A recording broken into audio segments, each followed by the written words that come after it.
Respected chair of the session, panelists, guest of honor, fellow researchers, both from Bangladesh and abroad, and dear listeners and viewers for today's International E-Conference on Sufism, Perfected Humanity, and Divine Communion, ICSPHDC 2020. I thank very sincerely all the organizer for today's International E-Conference, that is DIRI, Darul Irfan Research Institute, for nominating me to speak on this auspicious occasion.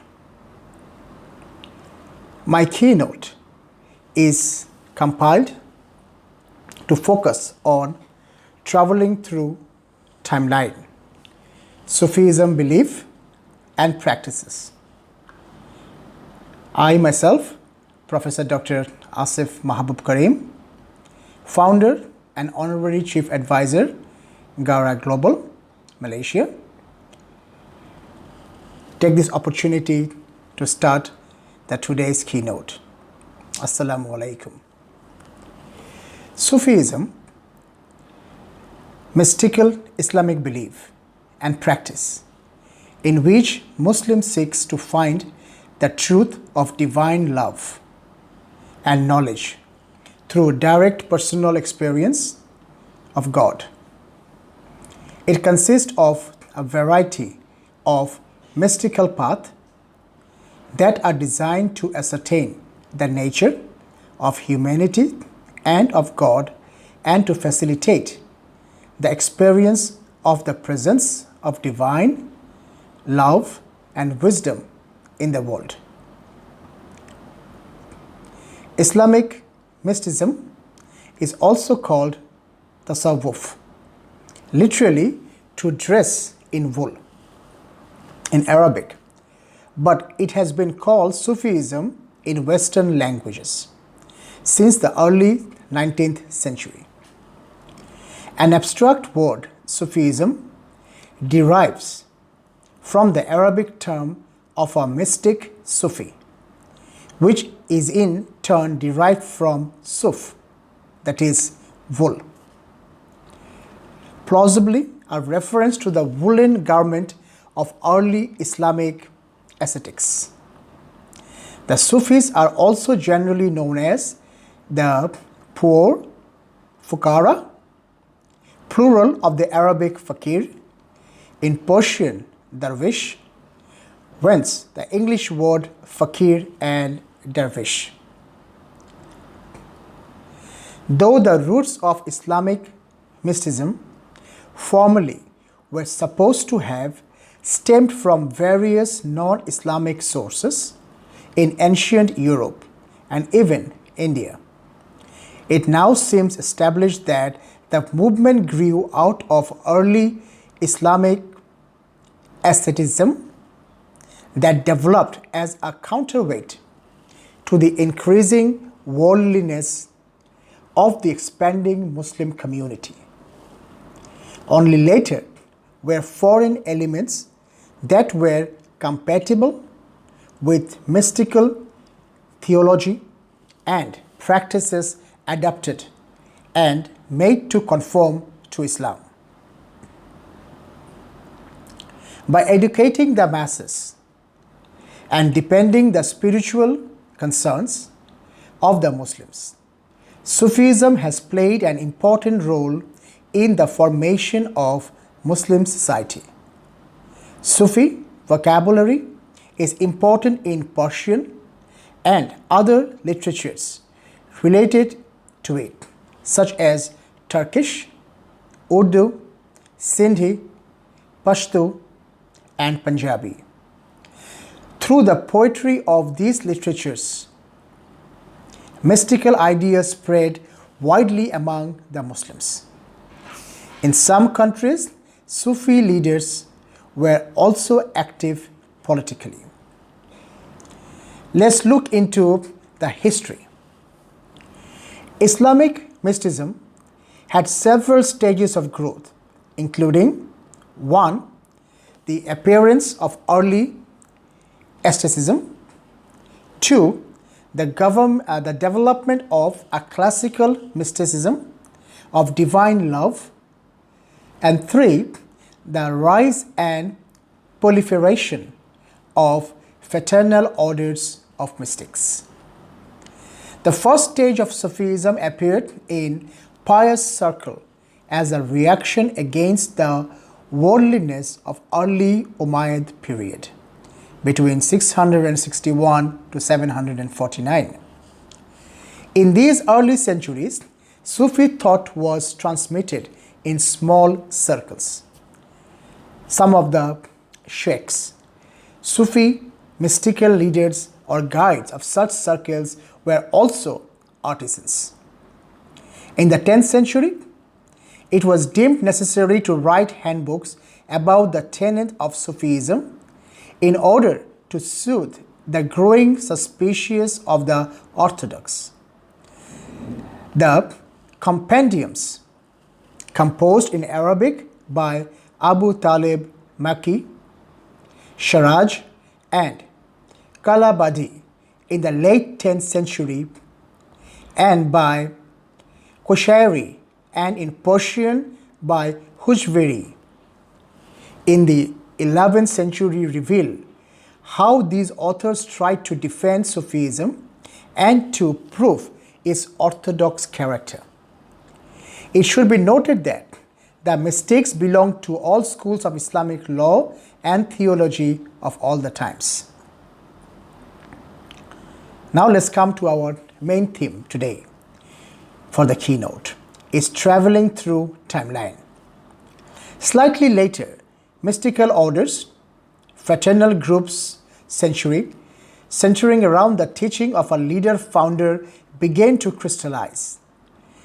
The 13th century, though politically overshadowed by the invasion of the Mongols into the eastern lands of Islam and the end of Abbasid Caliphate, was also the golden age of Sufism. The Spanish-born Ibn al-Arabi created a comprehensive theosophical system concerning the relation of God and the world that was to become the cornerstone for a theory of unity of being. According to the theory, all existence is one, a manifestation of the underlying divine reality. His Egyptian contemporary, Ibn al-Farid, wrote the finest mystical poems in Arabic. Two other important mystics who died in 1220, were a Persian poet, Farid al-Din Attar, one of the most fertile writers on mystical topics, and a Central Asian master, Najmuddin Kubra, who presented elaborate discussion of the psychological experiences through which the mystic adept has to pass. The greatest mystical poet in the Persian language, Jalal al-Din al-Rumi, 1207-1273, was moved by mystical love to compose his poetry that he attributed to his mystical beloved, Shams al-Din of Tabriz, as a symbol of their union. Rumi dedicated poems, Masnavi, Ma'navi, in about 26,000 couplets. At that time, the basic ideal Sufism permeated the whole world of Islam and its border, as for example in India, Sufis largely contributed shaping Islamic society. The syncretic attempts of Mughal Emperor Akbar, who died on 1605, to combine different forms of belief and practice. In the Arabic part of the Islamic world, only a few interesting mystical authors are found after 1500. They include al-Sharani in Egypt, who died in 1565, and the prolific writer Abd al-Ghani al-Nabulusi in Syria, who died in 1731. Turkey. Turkey produced some of the fine mystical poets in the 17th and the 18th centuries. The influence of mystical orders did not recede. Rather, new came orders into the existence, and most literatures were still tinged with mystical ideas and expressions. Political and social reformers in the Islamic countries have often objected to Sufism because they have generally considered it to be backward, hampering the free development of society. The earliest Sufism in Bengal. We are moving to another timeline. The earliest record of Sufism in Bengal goes back to 11th century AD, in connection with the continuation of Sufism in northern India. Shah Sultan Rumi was the first Sufi to come to Bengal when he came to Mymensingh in 1053 AD. Subsequently, Baba Adam Shah Shahid came to Dhaka in 1119 AD, and Sheikh Jalaluddin Tabrizi, more popularly known as Hazrat Shah Jalal, arrived in Sylhet in 1225 AD. From 1200 to 1500 AD, Sufism attained its golden age in Bengal, being influenced by the diverse Sufi orders of Qadiriya, Chishtiya, Naqshbandiya, Mujaddida, Shuhrawardiya, etc. During this period, the Sufis of northern India, especially Hazrat Khwaja Mainuddin Chishti and Khwaja Bahauddin, sent their deputies to Bengal as a torch-bearer of the Islamic faith. They came to Bengal often alone and preached Islam in the secluded areas throughout their lives under unfavorable circumstances. Lastly, rationale. Industrialization and modern life have led to a constant decrease in the influence of Sufi orders in many countries. The spiritual heritage is preserved by individuals who sometimes try to show that mystical experience conforms to modern science. Today, in the West, Sufism is popularized, but the genuinely and authentically devout are aware that it requires strict discipline and that its goal can be reached by perfected humanity, divine love, and divine communion. That's what the internationally conference is all about today. Lastly, but not the least, I would like to thank all for the opportunity given to me as a novice in this area. However, I have tried my best to compile some of the literatures pertaining to the travel line of this great journey.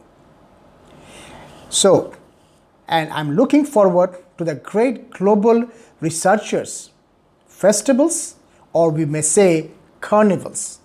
As researchers from globally 9 countries have gathered here in these auspicious occasions. With over 22 universities participating, 6 research institutes participating, and over 46 papers that will be presented in this international great event and platform. And with no further delay, once again, I would like to thank all of you to be present here in this new norm technology platform. Thank you very much. Jazakallah khairan.